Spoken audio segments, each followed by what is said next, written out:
We want a peace that enables Australia and other countries to have the freedom to decide our own futures without interference. We want each country, whether large or small, to operate by the same rules.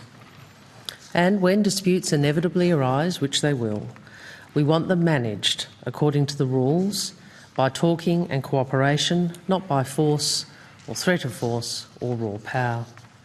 Of course, this does not happen on its own. We have to help make it happen, including by upholding international law, whether it be the law of the sea or humanitarian law.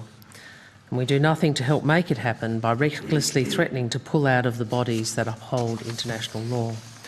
That kind of talk may seem tough to some, but it undermines Australia's core security interests. For example, we cannot insist that China abide by international legal decisions in the South China Sea, but threaten to pull out of the International Criminal Court.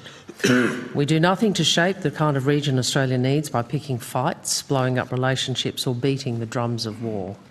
We do help make it happen by rebuilding and stabilising relationships with mature, calm, consistent engagement, and that is the priority of this government.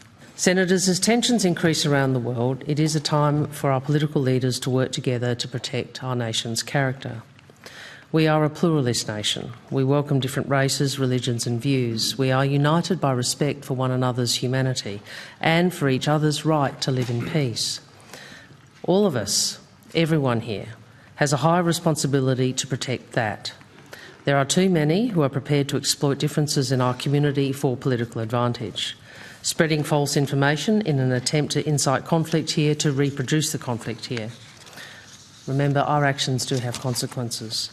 I've previously said it is not okay for anyone, much less someone who claims to be a leader, to blame people in Australia for what is happening overseas. We all understand that the situation in Gaza is catastrophic, and what we have seen in Rafah underlines why Australia and the international community have been united in opposition. The death and destruction is horrific, and this human suffering is unacceptable. We reiterate to the Netanyahu government this cannot continue. We must see an immediate humanitarian ceasefire so that civilians can be protected. Hamas must release hostages, and Israel must allow aid to flow at scale as directed by the ICJ.